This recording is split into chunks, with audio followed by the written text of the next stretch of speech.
시선집중 특별판 천기 누설. 네, 천기 누설 시간입니다. 주말 상간에 뭐 별의별 일이 다 있었습니다. 뭐 결국 경선이 결과가 나왔는데 네. 아직도 또 미완성 부분도 있는 것 같고요. 그러니까요. 대장 수사도 지금 뭐 아주 탄력을 받고 있는 것처럼 보이고요. 근데 좀 전에 김윤호 변호사하고 이거 그 인터뷰하는 거 중에 아주 재미난 얘기 하나가 나왔잖아요. 네. 그러니까 5억. 그러니까 유동규 씨한테 뇌물로 전달됐다고는 5억이 남욱 변호사 사무실에서 발견됐다. 이게 사실은 진술 플러스 이거 처음 나온 얘기 아니에요? 거의 저는 옛날에 좀 들은 바는 있는데 뭐 방송에서 확인을 좀 하기 좀 그래서 경찰에서 벌써 파악을 했다라는 거거든요. 경찰에서는 이제 예를 들어서 5억이 이제 뇌물을 주었다, 공유 이제 줬기 때문에 구속영장이 청구가 됐으면 그건 이제 녹취 자료에 아마 있는 걸 겁니다. 그러면 정영학을 불러가지고 그럼 어떤 걸 줬냐 하면 본인이 요 수표를 뽑아가지고 요래 줬습니다라고 얘기했고 이제 그 상황인데 그게 공교롭게도 남욱 사무실에 있다라는 거예요. 왜 유동규 집이 아니고 남욱 사무실에 둘 중에 있는 하나겠죠. 정영학이 기억을 잘못했거나 아니면 정영학 거짓말했거나 둘 중에 하나예요. 다른 거는 이유가 없습니다. 정영학 거짓말 아니면 정영학 기억을 잘못했거나인데 사실 뇌물을 기억을 잘못하는 경우는 잘 없어요. 실수하는 경우는. 아니 돈이 얼마나 많길래 안 돼요. 5억을 그 아유 기억에 5억이 저기 가 있는데 여기 가 있다고 하면 안 돼. 왜냐하면 검찰 진술을 받는 난 단계에서는 길거리에서 5천 원만 잃어버려도 막 하루 잠이 안 오던데. 내 지갑에 돈이 얼마 다 기억하잖아요. 우리 같은 사람은. 그래? 비상 돈이 어디 들어가 있는지도 다 알고 있잖아요. 안에 몰래. 어디 있는데? 그 얘기하면 안 되죠. 근데 그 큰 돈들이 왔다 갔다 하는데 수표가 잘못됐다라는 가능성은 매우 적다고 봤을 때는 정영학 회계사의 녹취록이나 정영학 회계사의 진술에 대해서 약간은 고민을 해봐야 되고 저는 김윤희 변호사가 얘기했던 것 중에 그 기본 중에 기본을 지금 혹시 검찰이나 수사에 놓치는 게 아니냐. 뇌물 사건 핵심은요. 진술을 받은 다음에 바로 물증을 확보를 해야 됩니다. 그러니까. 진술만 있으면 안 되고 이 진술은 제가 계속 얘기를 하지만 이해관계가 계속 섞여 있는 진술이거든요. 아니 근데 왜 계좌 추적도 그러니까 하는 게 아니라 오히려 경찰 계좌 추적을 막고 있다는 게 말이 되는 제가 거예요. 이해가 좀 안 되는데 어쨌든 수사가 조금 딴 데로 간다는 느낌도 들고 결국 3명입니다. 뭐 김만배, 남욱, 정영학인데 3명을 동등하게 보고 아니 3명 다 로비를 했을 거예요. 아니 그러니까 이제 제일 웃기는 게 그러면 지금 정영학 녹취록이라고 하는 것이 믿음의 대상이 아니라 검증의 대상이라는 건데 그렇죠. 조중동은 그걸 근거로 계속 보도를 지금 하고 있는 거죠. 그러니까 이거를 저희가 지금 얘기를 하는데 잘 얘기하는 변호사들 잘 없고 수사를 해봤던 사람은 대충은 알거든요. 근데 이걸 그냥 거기다 녹취록을 왜 믿어요? 그걸 자기한테 정영학한테 불리한 건 1도 없을 건데요. 그러니까. 당연히 딴 사람 줬던 얘기 나오는데 이 사건은 그냥 제가 봤을 때는 3명 다 로비를 했을 겁니다. 그러니까 3명 다 얘기를 들어보면 다 나올 거예요. 그리고 지금 정영학에서 나왔던 것만 믿고 수사를 따라가다가는 큰일 날 수 있고. 그러니까 나는 그래서 처음에 어떻게 생각하면 정영학 그 회계사 녹취록 제공해서 여러 번 조사 받았고 네.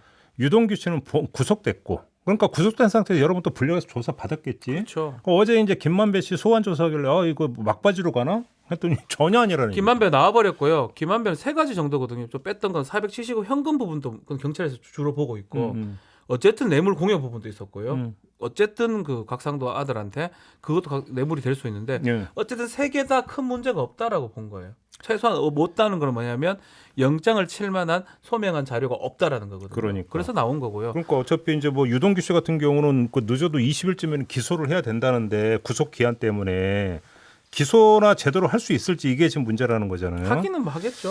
네. 하여간 봅시다. 이거는 좀 것 지켜봐야 될 거. 오늘은 그 얘기가 아니라 경선 얘기를 좀 해야 될 것 같아요. 민주당 경선 얘기를 좀 자, 합시다. 들어가기 전에 저는 진짜 의문스럽습니다.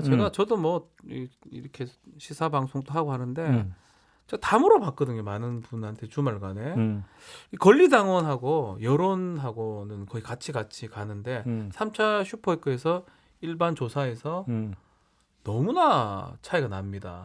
좀 한쪽에서 뭐 조작 역선택인 거 아니냐 하는데 역선택을 몇만 명 하기는 불가능한 얘기고요. 그 역선택을 그렇게 조직동원해서 역선택할 수 있을 정도의 능력이라면 대단한 능력이죠. 벌써 됐겠죠. 벌써 뭐라도 했겠죠. 아무거라도 그러니까. 했겠죠. 그래서 좀 참 이해할 수 없는 거고 아마 우리 모털도사님 혹시 뭐 분석하고 계신 게 있나? 아니. 너무 궁금해서요. 아니 저도 지금 저도 그래서 너무 궁금해서 네. 어제 이제 그 민주당 관계자들하고도 이제 한번 이야기 한번 나눠보고 했는데 네. 민주당 관계자들도 정말 모르겠다. 저도 똑같은 답을 받았거든요. 정말 모르겠다. 선거판에 몇십 년 사람들도 다 이런 경우는 본 적이 없다. 그러니까 여기서 뭐 조직 동원에 따른 역선택 가능성 제가 볼 때는 좀 합리적으로 생각하면 이제 그건 배제를 해야 될 것 네. 같고 그렇다면 그래서 제가 혹시 아주 조심해 혹시 집계 오류일 가능성도 있습니까? 라고 물어봤더니 에이 더더욱 없을 것 같기도 하고. 그러면 그 말이 되나요 그러게? 그럼 그 빼고 나면 뭐가 있을까요? 그러면 결국은 여론이 급변했다. 여론이 바뀌었나요? 여론이 급변했다라고밖에 볼 수가 없는 건데 그러니까 그 옛날에 이재명 거예요. 캠프나 이런 데서는 그거를 뭔가 납득하기 힘든 게 그러면 서울 지역 경선 결과나 그렇죠. 이거하고 지금 너무 여론조사 어떤 그 결과하고 너무 다른 거 아니냐 네. 이제 이 주장을 하고 있는 거잖아요. 제가 볼 때는 그거는 영원히 안 밝혀질 거라고 생각을 해요. 그잖아요. 정말 신기합니다. 영원히 안 밝혀질 거라고 보고 네. 제가 볼 때는 아마 이제 그 다음 주에 나오는 여론조사하고 한번 다시 비교를 보면 혹시나 많이 비교를 해보면 비슷해졌으면 알 수 있지만 그걸 좀 일단은 뭐 상황상으로는 뭐 여러 가지 뭐 법률 얘기를 할 거 없이 만만치는 않을 것 같아요. 이의 제기를 했지만 근데 이게 뭐 받아들여질 수는 어렵 거 보이거든요. 그러니까 뭐냐면 그러니까 저기 비온 뒤에 땅 굳는다고 제가 볼 때는 어차피 이재명 캠프에서는 이거를 받아들이는 유일한 방법은 네. 예방 주사라고 받아들이는 거가 가장 그 현명한 맞습니다. 방법이다. 맞습니다. 예. 그잖아요. 뭐 이재명 캠프 입장에서는 기분 나빠할 필요도 없고요. 어차피 결과가 났는데 더 이걸 갖고 좀 더 생각할 수 있는 뭐 계기가 될 수 있지 않을까 생각 들고요. 한편으로는 이낙연 후보 얘기를 하지 않을 수가 없을 것 같아요. 오늘 그 얘기를 예. 좀 합시다. 그러니까 이낙연 후보 쪽에서 이의 신청을 이제 그 공식적으로 접수를 했잖아요. 네. 그 어제 이제 쭉 과정을 지켜보면서 제가 몇 가지 문제 제기를 할 게 있어가지고 네. 오늘 그걸 한번 좀 총괄 정리해서 이야기를 하겠습니다. 일단 두 가지 점에서 문제 제기를 하고 싶은데요. 첫 번째는 주체의 문제입니다. 네. 이게 무슨 얘기냐면 왜 이낙연 후보 본인은 나서지를 않는 거죠? 아, 본인이 얘기를 하지 않고 캠프나 다른 데서 얘기를 하고 있어요. 지금 예. 이의 제기를 하는 것도 그렇고요. 한번 봅시다. 예. 경선 결과에 대한 이의 신청 이건 중대 문제거든요. 그렇죠. 아무리 캠프 인사들이라고 하더라도 후보의 동의를 구하지 않고 이의 신청을 한다는 건 말이 안 되는 얘기잖아요. 그러니까 간단히 얘기를 하면 후보가 오케이 했으니까 이의 신청을 한 거겠죠. 그렇죠. 그럼 후보가 이제 나서야 되는 거죠. 본인이 직접 얘기한 게 맞는데 원래는. 근데 왜 안 나섭니까? 이해가 안 돼요, 좀 그 부분. 그잖아요. 네. 그 10일에 경선이 모두 끝난 뒤에 이낙연 후보가 지지자들 앞에서 이런 말을 했어요. 정리된 마음은 정리되는 대로 말하겠다. 정리가 됐으니까 이의 신청 낸 거 아니겠어요? 그렇죠. 그럼 왜 말을 안 해요? 본인이 직접. 그잖아요. 근데 이렇게 지지자 앞에서 이야기하고 나서 몇 시간 뒤에 합산 방식에 문제가 있다면서 이의 신청 내겠다고 공식 발표했잖아요. 네. 그러니까 정리가 된 건데 왜 이낙연 후보 본인이 안 나타나느냐. 원래는 직접 얘기하는 게 맞죠, 사실은. 어쩌면 내가 불복하겠다, 아니면 뭐 어떻게 하겠다라고 해야 되는데 본인이 직접 얘기를 하지 않고 있습니다. 이거 좀 제가 듣기에는 첫 번째 문제의식이고요. 왜 이래야 되나? 솔직히 좀 납득이 안 되는 부분이고 네. 두 번째는 시점인데요. 왜 지금이냐라는 거예요. 한번 정리를 해봅시다. 네. 많은 분들이 이 지적을 하던데 저도 동의해서 드리는 말씀인데 자 정세균 후보가 9월 13일에 사퇴를 했어요. 그러니까 9월 15일 이틀 뒤에 선관위는 그 표를 무효로 처리한다고 판단을 했고 결정을 했고 발표를 했어요. 네. 그리고 그 다음 날인 9월 16일에 이낙연 후보는 당 최고위에 특별당규 유권 해석을 요청을 했어요. 그리고 나서 9월 27일에 다시 유권 해석을 위한 당무위 소집을 요청을 했어요. 그렇죠. 하지만 최고위원회는 이걸 받아들이지 않았어요. 자, 고영진 수석 대변인이 9월 16일과 9월 27일 최고위원 회의 뒤에 거의 똑같은 내용의 회의 결과를 브리핑한 게 있어요. 예. 기사 찾아보면 다 나와요. 한번 찾아보세요. 뭐라고 했냐면, 그러니까 그냥 종합해드리면 특별 당규에 약간의 문제가 있을 수도 있다. 네. 하지만 경선 일정이 진행되는 상황에서 개정은 불가능하다. 설령 개정을 한다고 하더라도 소급 적용은 불가하다. 그렇죠. 소급 적용이 불가하다는 것은 이번 그 경선에 적용할 수 없다. 이 얘기예요. 다음에 바꿀 수는 있지만 이번 경선에 한해서는 이 규정들 이 해석대로 가겠다라고 한 거잖아요. 그러니까요. 네. 그러니까 수석 대변인이 기자들 앞에서 공식적으로 브리핑을 하면서 이렇게 이야기를 했어요. 네. 자, 그러면 이건 무슨 얘기입니까? 요청을 안 받아들인 거잖아요. 그렇죠. 기각한 거라고 봐야 됩니다. 근데 왜 그때 전면적으로 문제 제기를 하지 않았을까요? 만약에 이걸 도저히 받아들이지 않았다라면 어떻게 했었어야 되냐면 이건 문제 있어요. 여기서 스톱. 네, 못하겠다. 나 이 상태로는 경선에 응할 수 없으면 일단 스톱. 그래서 이거부터 정리하고 다시 재개를 하더라도 합시다라고 해야 돼요. 왜 그러냐면 2012년 대선 경선 때 당시 손학규 후보가 이런 식으로 했었어요. 네, 맞습니다. 기억납니다. 예. 그죠? 못하겠다고 했어요. 그래서 네. 정리하고 오케이 그럼 이제 정리한 다음에 다시 경선 일정 재개 이런 식으로 갔는데 아무 이야기가 없이 그냥 경선 일정에 다 응했어요. 네. 그죠? 그러니까 그럼 왜 그러면 그때 전면적으로 문제 제기해서 그러니까 정리를 안 하고 왜 그럼 그때 경선에 응했느냐? 이거에 대해서 이낙연 캠프는 뭐라고 주장을 하냐면 스포츠를 예로 들었어요. 아하. 경기를 중단시킬 수 없었다라는 논리를 댄 거 아닙니까? 경기는 끝내고 봐야 했고 경선 일정은 지켜야 했다라는 논리인데 하지만 이건 말이 안 되는 얘기예요. 예. 자, 제가 하나만 예를 들어 드릴게요. 그러니까 민주당 경선이 시작되기 전에 민주당 안에서 경선 일정을 연기하자라는 주장이 많이 나왔어요. 그렇죠. 이때 이낙연 후보도 경선 일정 연기해야 된다라는 주장이었어요. 왜? 뭐 코로나 상황 이런 것 때문에 뭐 그러니까 흥행에 문제가 있고 이럴 수 있어서 경선 일정을 연기해야 된다 이런 주장이었어요. 네.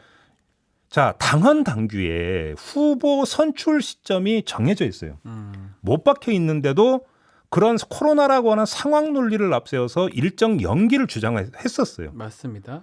그랬던 이낙연 후보가 짜여진 경선 일정 때문에 그때 이거 이렇게 할 수밖에 없었다라는 이야기가 앞뒤가 맞느냐는 거예요. 그렇죠. 그때는 연기하자고 일정을 연기하자고 했으면서 지금 하지 않았다는 건 논리적으로 맞지 않다라는 거죠. 그러니까 우리는 계속 문제 제기를 했다고 하는데 문제 제기를 하는데 계속 게임에는 임했다라고 한다면 결국은 그 심판이 거기서 내렸던 판단에 대해서 일단은 그대로 따르겠다는 뜻이 되는 거예요. 그렇죠. 스포츠를 예를 들었으니까 스포츠를 예를 들어서 하는 얘기가 그거잖아요. 자, 이낙연 후보가 경기를 중단시키지 않고 계속 게임에 임했다라는 건 심판 판정을 받아들인다는 뜻으로 해석하는 게 상식적인 거예요. 네. 그잖아요. 맞습니다. 예. 당무위 소집 요구가 받아들여지지 않았는데도 경선에 임해놓고 이제 와서 이의 신청을 내는 건 이건 불복성 뒷북이다. 시간적 또 시점적으로 봤을 때는 뒷북에 불과하다. 그때 했었으면 그때 했었어야 된다. 그렇죠. 라는 얘기입니다. 이렇게 볼 수밖에 없어요. 저 네. 여기서 아주 단순한 반문이 하나가 성립이 네. 되는데요. 지금 저는 제일 의아했던 게 바로 이건데 거의 대부분의 사람들이 아무렇지 않게 뭐라고 이야기를 하냐면 이렇게 이야기를 해요. 네. 3차 선거인단 결과가 저렇게 나왔으니까 이의 신청을 내는 거 아니냐. 만약에 이재명 후보가 3차 선거인단 투표에서도 이겼다라고 한다면 이의 신청을 냈겠느냐. 거의 대부분의 사람이 이렇게 이야기하잖아요. 맞아요. 이 얘기도 많이 나옵니다. 다른 방송에도 그렇고요. 근데 이게 말이 안 되는 얘기예요. 그 얘기는 무슨 얘기냐면 경기 도중에 룰이나 심판 판정에 문제가 있다라고 항의를 했는데 안 받아들였어요. 그래서 그냥 계속 경기를 했어요. 네. 경기를 끝났는데 끝나고 놓고 보니까 너무 아쉬운 거예요. 그때 그것만 받았으면 경기 결과가 뒤바뀔 수도 있었어요. 그래서 뒤늦게 항의를 한다라고 하는 이야기밖에 안 되는 거예요. 그렇죠. 예. 그래서 제가 시점을 이야기를 하는 거예요. 룰이나 판정에 대한 문제 제기는 경기 결과를 토대로 하는 게 아니에요. 그렇죠. 예. 그래서 그거는 룰이라면 그거는 사전에 경기를 하기 전에 해야 되는 이야기고요. 꼭 그다음에 어떤 그 룰에 따라서 내리는 판정에 문제가 있다면 판정이 내려진 즉시 그거에 대해서 이의 제기를 하고 바로 잡는 게 원칙이에요. 네. 그잖아요. 맞습니다. 경기 결과를 보고 룰이나 이 판정을 문제 삼으면 경기 결과를 뒤집을 수 있다라는 전략하에서 이의 제기를 해버리면 그렇죠. 게임이 어떻게 되겠어요? 그런 게임은 게임이 아닌 거죠. 엉망이 되는 거죠. 그게 말이 안 되는 거죠, 사실은. 그러니까 이낙연 후보는 즉시가 아니라 경기 결과를 보고 지금 한 거잖아요. 네. 나아가 사전에 짚을 수 있는 기회조차 스스로 차버렸잖아요. 맞습니다. 여기서 원칙적인 문제가 다시 제기가 되는데 이낙연 후보가 지금 문제 삼고 있는 특별 당규는 이해찬 대표 때 만들어져서 이낙연 대표 때 확정된 거예요. 그렇죠. 본인이 대표할 때 확정된 겁니다. 그러니까 문제의 발단은 본인이 대표로 있을 때 만들어져서 확정이 된 거였어요. 자, 이때 이게 확정되는 과정에서 의원들 사이에서 이런 얘기가 약간 있었다고 하더라고요. 들어보니까. 네. 근데 그냥 넘어갔어요. 그냥 넘어가 버렸잖아요. 이때 초점은 이 특별 당규가 아니라 이낙연 대표가 자 그러면 하면은 최고위원들은 어떻게 되느냐. 예. 이 문제에 따르는 거예요. 그렇죠. 자, 여기서 확인할 수 있잖아요. 이낙연 후보가 특별 당규 해당 조항의 해석을 지금 문제 삼고 있는 거잖아요. 네. 근데 엄밀하게 이야기를 하면 해당 조항의 그 불완전성을 문제 삼아야 되는 거예요. 특별 당규가 이게 애당초 문제가 있었다를 그 문제 삼아야 되는 거지 특별 당규의 이 조항에 지금 상관의 판단이 옳으냐 그러냐를 해석해 주세요가 아니라는 거죠. 그렇죠. 엄밀하게 얘기를 하면. 그 부분 그렇죠. 근데 지금 그 해당 조항의 불완전성을 문제 삼는 게 아니잖아요. 이낙연 캠프에서는. 네. 왜겠습니까? 원천 책임 문제가 불거지잖아요. 그러면. 그잖아요. 네. 본인이 이제 당 대표 시절 때 있었던 조항이기 때문에. 그러니까 적용했던 조항이기 간단히 때문에. 얘기하면 원천 책임을 피해서 실리를 찾고자 하는 거 아니에요? 지금 접근법이? 그러니까 그런 느낌입니다. 예. 얼핏 보면은 제기하는 문제는 되게 원칙적인 문제를 제기하는 것 같지만 사실은 원칙에서 비껴나서 문제를 제기하고 있다라는 거예요. 제가 지적하는 문제는. 원칙 책임은 피하고 실리를 찾아가는 모양새다라는 거네요. 그렇잖아요. 네. 보입니다. 그러면 예. 애당초 예를 들어서 이제 그 지금 최고위도 회의 결과 이 해당 조항에 뭐 그러니까 어려운 말 불비하다 뭐 이런 네. 완벽하게 갖춰지지 않았다 이 뜻이잖아요. 그럴 수도 있다. 그럴 소지가 있다라고 최고위원회에서 했다라는 거잖아요. 그잖아요. 그렇죠. 그럼 애당초 그러면 그 문제의 화근을 누가 만들었느냐의 문제가 하나가 있고 두 번째는 그 자체를 제기를 해야 되는 거죠. 네. 이 조항은 아무 문제가 없는 것처럼 쳐놓고 다만 조항의 적용과 해석에서 문제가 있는 것처럼 이야기를 해버리면 이거는 논점이 약간 일탈되어 버리는 거 아니에요라는 거죠. 흐트러질 수밖에 없는 상황이네요. 지금 보니까. 그렇죠. 예. 바로 이 지점에서 제가 첫 번째 했던 문제 제기 주체의 문제 있잖아요. 네. 이거를 다시 얘기를 하지 않을 수가 왜 없는데. 이낙연이 직접 나서지 않느냐 이 부분이죠. 그러니까요. 예. 혹시 그 이유가 예. 원천 책임 때문입니까? 아. 이걸 한번 묻고 싶은 거고요. 아하. 만약 이것 때문이라고 한다면 이건 비겁한 거예요. 아하. 그렇지 않습니까? 네. 그게 아니라 아주 좋게 해석할 수 있어요. 승복의 대반전을 염두에 둬서. 다시 말해서 대반전. 이렇게 네. 하다가 이제 후보가 직접 나서서 막 하면 이제 퇴로를 닫아버리는 거잖아요. 네. 근데 그러니까 후보는 안 나서고 캠프 인사들이 나섰다가 이게 상황을 봐서 그러니까 상황을 끝맺어야 돼서 그러면 이낙연 후보가 결단을 내리면서 네. 승복하겠습니다라는 선언의 가능성을 열어두고 그러니까 쉽게 하면 승복의 대반전을 염두에 두기 때문이다. 이렇게 좋게 해석할 여지도 있다고 봐야 그렇죠. 되죠. 그런 가능성도 아직까지 열려 있습니다. 근데 만약 네. 이것 때문이라고 한다면 이 과정이 너무 소모적인 거예요. 하루 이틀도 지금 상당히 커요. 이거는 이건 네. 정말 너무 소모적인 거예요. 바로 뭐 승복을 했으면 그죠? 한 번 해보고 안 되면 그때 승복한다라는 이렇게 가져갈 게임이 아니에요. 이거는 이 성격은. 그래서 그 결말은 이렇게 돼버리면 이거 상처뿐인 화합이에요. 이건. 그잖아요. 그렇죠. 큰 의미가 없어요. 그렇게 돼버리면. 그잖아요. 이도 저도 사실은 상당히 나쁘다라는 거네요. 그렇죠. 예. 그래서 마지막으로 네. 해법이 뭐냐. 해법 있어요? 해법은 궁금해요. 다른 건 몰라도 예. 이거는 피해야 돼요. 좋은 게 좋은 거다라는 식으로 가면 안 된다는 거예요. 대충 하는 건 안 된다. 좋은 게 좋은 거다라는 식으로 봉합해버리면 절대 안 된다. 네. 그러니까 자 일단 첫째 특정 지점에 특정 문제만을 뽑아서 주정을 내놓을 게 아니다. 그게 무슨 얘기냐 뭐 네. 유권 해석 문제 이런 걸 제기할 게 아니라는 거고요. 지금 필요한 건 이낙연 후보 본인이 네. 나레이터가 돼서 그간의 과정을 아하. 쭉 나레이션하는 게 제가 볼 때는 해법이라고 봐요. 본인이 직접 얘기를 한다. 왜 그때 불완전한 특별 당규를 통과시켰는지 첫 번째 그거고요. 확정지었는지 예. 왜 중간에 그러면 경선을 스톱시키지 못했는지 두 번째. 않았는지 왜 이제 와서 전면적인 이의 신청을 하는 세 건지를 번째. 서사 구조에 대해서 한번 이야기해봐라. 자초지종을. 요거를요. 이렇게 제가 요구하는 데는 이유가 있어요. 좋게 봉합 차원에서의 해결은 다른 문제를 발생을 시켜요. 봉합의 바느질 선에 따라서 이렇게 봉합하면 이쪽에 반발하고 저렇게 봉합하면 저쪽에 반발해요. 그렇죠. 그렇잖아요. 예. 이런 때일수록 원칙을 분명히 해야 하는 거예요. 원칙을. 다시 말해서 책임 소재도 그렇게 되면 분명히 가려야 된다는 거예요. 그렇잖아요. 그래서 자 문제의 발단이 어디서 시작이 됐고 그렇게 놓고 본다면 이 문제를 방치해서 이런 결과까지 빚었다면 누가 여기에 대해서 귀책 사유가 있는 건지 그렇죠. 분명히 하고 그 얘기까지. 그에 따라서 피해 유무를 그래야 피해 여부를 가릴 수 있는 거잖아요. 그리고 나서 그래야 피해 여부를 가려야 그다음에 구제의 원칙과 방향이 잡히는 거잖아요. 네. 그잖아요. 맞습니다. 그렇기 때문에 다만 2만 몇백 표를 어떻게 할 거냐라고는 그것만 뽑아가지고 그거에 대해서 해법만 찾을 게 아니라는 거예요.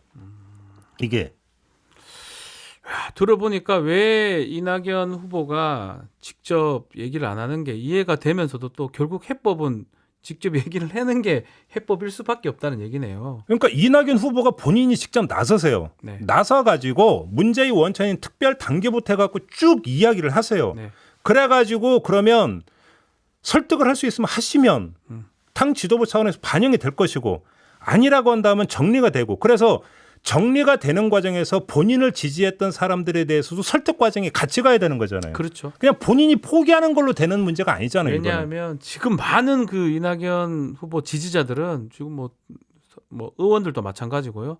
지금 그냥은 뭐 받아들이기는 어려워 보입니다. 지금 그렇기 봤을 때문에 때는. 이거는 복귀를 다시 해야 되는 거예요. 복귀를 처음 시작부터 해가지고 지금까지 일련의 과정을 그러니까 편의적으로 하나하나만 그러니까 저기 자기에게 지금 가장 그 유리하거나 불리한 부분만 뽑아가지고 그것만 집중타를 때릴 게 아니라 일련의 어떤 전반의 과정을 쭉 복귀해 들어가면서 어디서 문제가 비롯됐고 이걸 잡아야 네. 어떻게 처리할 것인가 나오는 거예요. 그렇잖아요. 그리고 그 일련의 과정에서 시발점에 누가 있냐면 이낙연 당시 대표가 있었기 때문에 지금 뭐냐면 경선 주자로서가 아니라 거기서부터 시작해서 경선 주자까지 끝점은 경선 주자잖아요. 지금 이 신청까지 이 일련의 과정을 다 이야기를 하라는 거예요. 얘기를 하고 그럼에도 설득이 되거나 뭐 그렇다면 그때 가서 다시 또 논의를 해볼 수 있는 부분이다 말씀이네요. 그렇죠. 근데 그게 아니라면 사실 그렇게 해야지만이 이 갈등 문제라든지 이 민주당의 안에 내부 문제가 해결될 수 있다라는 그 말씀이기도 하고요. 급할수록 돌아가라고 그랬어요. 네. 급할수록 돌아가라는 게 지금 제가 여기서 얘기하는 돌아가라는 게 그러니까 차일피일 미루면서 질질 끌어라가 아니라 네. 짚을 건 다 짚어라. 그럴 거면 짚어라. 이 말씀을 드리는 거예요. 네. 이 말씀. 답은 저는 조심스럽게 우리 모털 도사님 내리는 게 답인데 답은 맞죠. 근데 이걸 할 수 있을지 또 민주당에서는 전 조만간 그냥 결정 내릴 것 같긴 하거든요. 최고위에서. 당 지도부 차원에서는 그러겠죠. 당 지도부 차원에서는 이걸 볼 오래 수가 끌고 없어요. 갈면 안 되죠. 이건 바뀌면 어떡할 건데 그럼 지금 그럼 어떡할 건데요 이거를. 그런데 해결책은 그렇게 다 해결이 되는 게 아니다라는 말씀을 아니 너무 엄밀하게 와닿습니다. 아까 제가 그래서 9월 16일과 27일에 어떤 그 최고위원 회의 결과를 고영진 수석 대변인이 브리핑했다는 내용을 환기를 시켰더라잖아요. 어찌 본다면 최고위원 차원에서 논의가 맞을 수도 있어요. 특별당규를 가만히 그러니까 따져보니까 이게 약간의 불완전한 부분이 있더라. 그래서 개정 사유가 있을 수도 있다. 그래서 개정을 할 수도 있지만 경선이 진행되고 있는 지금 이 시점에서 이거 불가능하고 그렇죠. 소급 적용 안 된다. 원칙 잡았잖아요. 그잖아요. 그게 원칙이었어요. 예. 그잖아요. 두 개 다 해석이 가능한 것 같아요. 그리고 제가 봐도. 그거에 대해서 그리고 최고위원회에 서고인데 이낙연 후보한테 안 하려고 한 거 아니잖아요. 그렇죠. 그잖아요. 근데 경선 임했잖아요. 그럼 그걸 그러면 경선에 임한 걸 어떻게 그러면 간주를 하겠습니까? 당 지도부는? 그렇죠. 그것까지 다 이제 이낙연 후보가 설명을 하는 게 맞다라는 겁니다. 예. 네, 오늘 모털 도사님 다른 방송에서는 뭐 이런 얘기는 하긴 하는데 이렇게 논리적으로 하지는 않더라고요. 제가 많이 들어봤는데 아마 조금 얼굴이 빨개지셨어요. 내가? 아니 댓글에도 우리 모털 도사님 논리적인데 뭔가 그 열혈 뭐 이런 느낌이다라는 댓글도 많고요. 화나신 건 아니죠? 저 화난 적 없어요. 되고요. 알겠습니다. 네. 자 강도현님께서 JB 우리 JB 타임즈는 JB고 여기서는 머털도사님입니다. 희망의 대한님은 현명한 시각에 오늘도 존경합니다. 강도현님은 청기 누설은 나의 삶이 되어버렸습니다. 희망청 오늘 가을 분위기 납니다. 저도 오늘 복장을 입었는데 다른 뭐 촬영이 있어서 좀 캐주얼하게 좀 가을 캐주얼하게 입고 오라 그래서 그래서 입고 왔는 건데요. 그 분홍색 그 자켓 안 입고 왔네. 실화 탐사대 촬영 아니야 오늘? 오늘 다른 뭐 촬영이 있긴 한데요. 야 요즘 너무 잘 나가. 아니, 잘 나가는 게 아니고 무슨 교육 방송 이런 데 있는데. 또 교육 방송까지. 아니 이렇게 계속 질문하시면 답을 못 하는데. 근데 하여튼 어쨌든 가을 분위기가 나는 거는 맞는 것 같습니다. 날씨 갑자기 추워졌어요. 네. 이상윤님이 박준 변호사 고등학교 주임 선생님 룩인 것 같아요. 학생 주임이군요. 학생 주임. 요만한 저기 지시봉. 하나만 들고 다니면 야 영락없다. 그다음에 이제 수업 들어와서는 칠판에 문제 적어놓고 1번, 10번, 20번 나와서 풀어 하고 이제 자기 졸고 딴짓 하시고. 아이고 이렇게 하면 되는데. 저희 때 우리 학생 주임 선생님 같다고 말씀을 주셨고요. 네. 민초 추심님입니다. 대장동은 50억 클럽부터 털어라. 50억 때문에 5억이 푼돈으로 보여요. 뭐 이거는 좀 비유가 있는 것 같은데 50억 또 해야 됩니다. 이거 늦어지면 결국 다 놓칠 것 같다는 생각도 많이 들어요. 그러니까 50억도 50억인데 저는 100억도 오히려 더 복잡성은 100억 아니에요? 해야 되는 걸 안 하고 있고. 그러니까. 그래요. 하여튼 그렇습니다. 이석기 님 오늘 지훈이 형 압수수색 받겠네 비상금 특검. 예. 저희 아내가 보면 이제 큰일 날 것 같은데요. 네.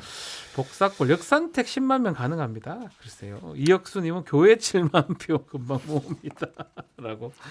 그다음에 해당원님이 장재원 아들은 구속됐는지 궁금해요라고 그러니까 질문 주셨는데 아직 결정 안 났고 오늘 난다고 하더라고요. 영장이 오늘 실질 심사를 하는 거 제가 알고 있습니다. 좀 시간이 좀 다른 거에 비해서 좀 길어졌네요. 경찰 신청해서 검찰이 청구하는데 거기서도 시간이 좀 있었고요. 네. 실질 심사는 오늘 지금 아마 예정 중입니다. 네. 오늘 날 겁니다. 아마 결과가.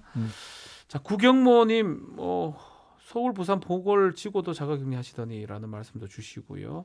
리수애님 이건 뭐 탈당하겠냐 뭐 이런 얘기는 탈당해서 출마 에이, 그거는 아니 아니겠죠? 그거는 선거법상 불가능해요. 안 되게 돼 있죠. 경선불복 출마가 선거법으로 금지되어 있기 때문에 이인제법인가요? 그게 하여튼 안 되게 하고 돼 싶어도 있죠. 못해요. 못하게 그거는. 돼 있습니다. 예. 법상으로는 네. 못하게 돼 있고요. 병권문님 제 입이 열받으니까 더 귀여워 보입니다. 흐흐흐라고 하고. 저 연락 안 받은. 그래도 오늘은 얘기하다가 열을 낸 거지. 열정적으로 말씀하셨던 거 아닌가. 김유K님 어거지 원팀은 오히려 망한다. 이게 될 대로 되라는 식으로 봉합해서는 안 된다는 말씀하고 비슷할 것 같습니다. 슈가님 터질 것은 터진다 확실하게 가자라고 말씀 주셨고요. 최채근님은 화합은 물 건너가는 중 뭐 얘기를 하는데 그래서 이것도 지켜봐야 될 것 같고요. 토리 134 결선 투표 안 하면 국민의힘 찍는다. 이거는 이낙연 후보를 지지하는 글 아닌가 생각이 듭니다. 이거 참. 그러니까 예를 들어서 시각차가 있을 수 있어요. 네. 시각차가 있을 수 있고 그에 따라서 입장차가 있을 수가 있죠. 그렇기 때문에 이제 앞으로 이 문제 이제 이의 신청은 나왔고 이것들을 이제 그 풀어가는 과정이 그래서 저는 중요하다고 봐요. 네. 그러니까 예를 들어서 당 지도부 차원에서는 속절속결로 빨리 그러니까 풀려고 할 거예요. 아마 제가 당 지도부라도 그렇게 하는 게 최선일 거라고 생각해요. 그래서 저는 내일 정도 결정 날 거를 같은 생각이 들어요. 내일 최고위원 네. 회의가 있으니까 아마 이게 분기점이 될 거라고 보는데 저는 어떤 그 이 상황의 긴급성 뭐 저는 충분히 인정할 수 있어요. 네. 근데 문제는 그렇게 결정을 내려버리면 그 결정은 어떤 성격을 띠고 있냐면 결국은 배제를 또 포함할 수밖에 없어요. 그냥 그러니까 봉합하는 것밖에 안 된다는 그 거죠. 결정을 네. 수긍하지 못하는 사람들은 배제하고 가겠다는 이야기밖에 안 되는 거예요. 네. 그잖아요. 그게 민주당이 그 관계자들이 입만 열면 얘기는 원팀하고는 반대로 가는 길이거든요. 그것들을 최대한으로도 피할 수 있는 방법이 뭐냐면 다시 복귀하는 거예요. 네. 그잖아요. 그래서 정확히 하고 이게 문제가 여기서 비롯됐는데 여기서 서로 이건 잘못했고 여기서 이건 잘못했으니까 이렇게 가야 된다. 네. 그렇게 납득을 시키는 최대한 납득을 시키는 과정이 있어야 되는데 이낙연 후보는 납득을 시켜야 되는 주체지. 그렇죠. 그렇죠. 납득을 당해야 되는 주체가 아니다. 그러니까 당 최고위나 당에서 납득시킨 게 아니고 본인의 어떤 본인이 그죠. 지지자들에게 납득을 시켜야 되는 의무도 안고 있는 분이다. 그렇죠. 저는 이 점을 오늘 강조를 하는 거예요. 본인이 당 대표 때 있었던 일이기 때문에 그것까지 다 합쳐서 본인 스스로가 나레이터가 돼가지고 납득을 시켜야지만이 이 문제가 정확하게 아니면 제대로 해결된다라는 게 결론입니다. 네, 이렇게 마무리했죠. 네, 자 청기누설 오늘은 여기서 마치도록 하고요. 내일 이 시간에 이제 시사 사법논담 네. 준비되어 있는데 아마 오. 대장동 사건 얘기 할 얘기가 좀 많을 것 같습니다. 김건희 씨 수사도 아주 뭐 그. 김건희 수사는 뭐 제가 조금은 늦었지만 제 말이 맞을 거예요. 그러니까 아마. 조금은 늦춰서 말하지 그랬어. 10월. 중간에 영장 기각될 줄 조금에도 몰랐네요. 영장을 기각을 시켜버려서 마무리하겠습니다. 네, 마무리하겠습니다. 자, 다음 시간에 뵙겠습니다. 감사합니다.